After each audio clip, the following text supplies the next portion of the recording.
Aqui eu trouxe para vocês uma jurisprudência, que é o acórdão número 83/2020, do plenário do Tribunal de Contas da União. Eu trouxe um trechinho dele para vocês, tá certo, gente? Não trouxe ele na íntegra, o trecho que importa para a gente, que é trazendo a respeito das impropriedades. Ele fala o seguinte: dar ciência, com fulcro no artigo 7º da Resolução TCU 265/2014, sobre as seguintes impropriedades, para que sejam adotadas medidas internas com vistas à prevenção de outras ocorrências semelhantes. Vamos lá, gente. Qual é a primeira impropriedade que o TCU verificou? Ausência de designação de servidores para as funções de gestor e fiscal administrativos, vinculados à execução dos contratos. Ou, na hipótese de acumulação dessa função de gestor e fiscal administrativo, não é isso? Por um mesmo servidor, de falta de apresentação das devidas justificativas no respectivo processo administrativo. Gente, isso foi no ano de 2020. A nova lei de licitações ainda não estava em vigor, certo? Foi no ano de 2020 e já tinha jurisprudência falando sobre impropriedade desse acúmulo da função de gestor e de fiscal administrativo. Então não é de hoje. E agora que nós temos uma lei federal trazendo isso expressamente, temos decreto, teremos que respeitar esses normativos. Agora ele trouxe, gente, aqui no finalzinho, a hipótese de acumulação das funções, se ele tivesse acumulado as funções, né, por um mesmo servidor, a apresentação de uma justificativa. Ele traz a possibilidade de apresentar uma justificativa de porquê, naquele processo, né, eu não tinha a função de gestor e de fiscal do contrato. Além de eu não designar, eu não justifiquei. Então, vejam a importância também, gente, de, dentro das suas possibilidades, você também fazer uma justificativa, não é isso? O processo ele tem que ser autoexplicativo, não é isso? Para quando tiver aí um questionamento dos órgãos de controle externo ou interno, a gente poder dar essa resposta. E qual seria essa segunda impropriedade? Ele também trouxe nesse mesmo acórdão, 83/2020. Ausência de segregação de funções entre o planejamento e a fiscalização da contratação, não sendo prática recomendada que o responsável pela elaboração do plano anual de trabalho seja também designado para fiscalizar a respectiva execução do contrato. Então ele trata aí, gente, tá vendo? Quem fiscaliza o contrato não deve ser a pessoa que vai planejar a contratação, tá certo, gente? Aqui eu trago, pessoal, mais uma jurisprudência do TCU, que é o acórdão número 748/2011. Esse já está mais antigo, né? 2011, também do plenário do Tribunal de Contas da União.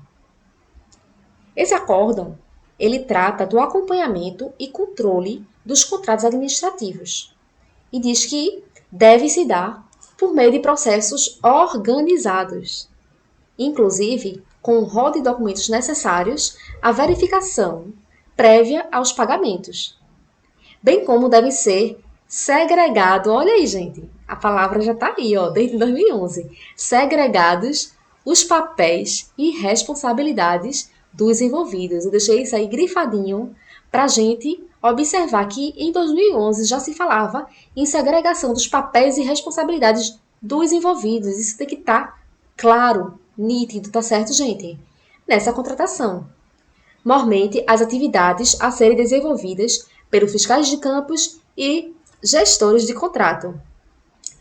O TCU ele já vem falando em segregação há muito tempo, não é isso? E a gente agora precisa ainda mais, que a gente já observava, a gente precisa observar ainda mais essas regras quanto à segregação de funções. Bem, pessoal, vocês estão vendo essa imagem aí? Será que isso é comum em alguns órgãos? Ou será que isso nunca aconteceu? Eu acho que nunca aconteceu. Eu vou até rir aqui, né? A gente sabe muito bem que administração pública, na administração pública, né? Nem tudo são flores. Nem tudo são flores. Isso eu sei bem, vocês sabem. E a gente precisa observar as regras sempre. Claro, a gente tem que estar sempre prezando pelo cumprimento dos normativos. Mas também é importante a gente verificar o cenário. Qual é o cenário público que eu faço parte? Hein? Qual é o cenário público que você faz parte? Não é isso? Por fim, gente, a gente não pode descartar que em determinados cenários, certo? Devido àquela restrição de pessoal que a gente tanto sabe que acontece, seja necessário ali conciliar funções em etapas diferentes do processo de contratação pública. Tá certo, gente? Ainda que, à luz das diretrizes já acima que a gente falou, né? Toda aquela parte legislativa, jurisprudencial, enfim, tudo que a gente já estudou, o ideal fosse segregar aquelas funções. É um mundo ideal, é um mundo perfeito. É segregar as funções e é o correto. Mas a gente precisa também observar o cenário. Olha aqui esse cenário. Será que nesse lugar que esse servidor público está, seria possível fazer e exercer da melhor forma possível essa segregação? Ou será que teria uma dificuldade? Não é isso? Sendo esse caso, é importantíssimo que a gente justifique quais são as razões fáticas, tá certo, pessoal? Quais são as razões fáticas e determinantes dessa situação. Não é isso? Seria o quê? Limitação de quadro? Inviabilidade de adotar uma outra opção diversa? A gente precisa justificar. E, claro que justificar e, na medida do possível, reforçar os mecanismos já existentes de fiscalização. Não é isso? A exemplo, por exemplo, da atividade de controle interno. Tá certo, gente? Vamos sempre pensar, né, na importância de verificar esse cenário. Mas, além disso, eu trouxe aqui essa imagenzinha também aqui ao lado, ó. Isso aqui é a nossa justificativa. Caso eu não possa segregar todas as funções da forma que a lei, o decreto, está pedindo, eu preciso ter uma justificativa plausível e formal disso, para resguardar o meu órgão, o meu processo, a minha entidade, tá certo, gente? Deixar dentro dos aspectos legais, tá certo? Gente, para reforçar o que eu acabei de falar para vocês, eu trouxe aqui um artigo da Lei de Introdução às Normas do Direito Brasileiro. O artigo 22 da Lei de Introdução às Normas de Direito Brasileiro traz a seguinte redação. Na interpretação de normas sobre gestão pública, serão considerados os obstáculos e as dificuldades reais do gestor e as exigências das políticas públicas a seu cargo, sem prejuízo dos direitos dos administrados. Esse artigo é um artigo que eu sempre utilizei muito em algumas defesas, certo, gente? Perante o Tribunal de Contas ou perante os tribunais de justiça. A gente sabe muito bem que temos dificuldades e temos obstáculos reais aqui dentro da administração pública, tá certo? E a própria lei, o próprio código, dentro da introdução às normas, são normativas muito importantes, com força muito grande, né, dentro do ordenamento jurídico, ele traz isso.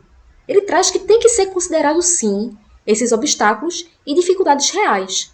Então, gente, se vocês forem fazer uma justificativa, esse artigo ele tem que estar dentro dessa justificativa. Inclusive, ele foi alterado em 2018 por essa lei 13655, tá certo, gente? Isso é muito importante. Que trouxe até esse parágrafo primeiro aqui. Vamos dar uma lida nele agora. Em decisão sobre regularidade de conduta ou validade de ato, contrato, ajuste, processo ou norma administrativa, serão consideradas as circunstâncias práticas que houverem imposto, limitado ou condicionado a ação do agente. Olha aí, gente. Vamos pensar naquela imagem anterior. Aquela circunstância que aquele servidor estava. Prática. Limitou, condicionou a ação dele. Não é isso? Então, gente, esse artigo 22 da Lei de Introdução às Normas do Direito Brasileiro, ele embasa também os cenários que a gente sabe muito bem que são de dificuldades reais. Não é isso? E aqui, gente, para a gente finalizar, né, esse tópico da segregação de funções, eu trouxe para você esse quadrinho simples, resumidinho, certo? Trazendo os principais tópicos sobre o tema de fiscalização, gestão de contratos. Não poderia deixar de lado a autoridade superior do órgão, não é isso? Que sempre está ali ao lado do gestor e do fiscal de contratos, naquela parte das decisões, não é isso, gente? Vamos lá. A fiscalização. Qual é a função da fiscalização? Monitorar. Então, dentro da fiscalização, está intrínseco o monitoramento. Já a gestão, ele vai ter aquela atividade de coordenação. Dentro daqueles monitoramentos que os fiscais estão fazendo, o gestor ele vai coordenar esses atos. E a autoridade superior? Qual é o papel dela nesse momento aí, nessas etapas? Ela vai expedir autorização nos eventos do contrato, tais como prorrogação do contrato, mandar pagar, aplicar penalidade, isso é isso? Ela vai autorizar os atos que estão sendo feitos e elaborados ali pelo gestor e pelo fiscal do contrato. Vai passar pela autorização da autoridade superior. Certo, gente? O fiscal também vai avaliar,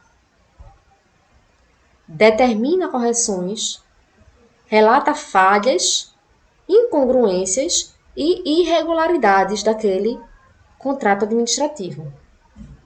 O gestor de contratos instrui os processos com subsídios para a tomada de decisão definitiva pela autoridade superior. Em outras linhas, o gestor vai pegar todo esse trabalho feito pelo fiscal, que ele coordenou, que ele também monitorou, tá, gente? O fiscal ele vai monitorar aquela ação. O gestor ele vai monitorar o trabalho dos fiscais também. Ele vai coordenar aqueles trabalhos. E ele vai instruir o processo com todos os detalhes. Ele vai relatar tudo, deixar tudo relatadozinho para facilitar a tomada de decisão pela autoridade superior. E, finalmente, a autoridade superior ele vai tomar a decisão final. Não é isso, pessoal?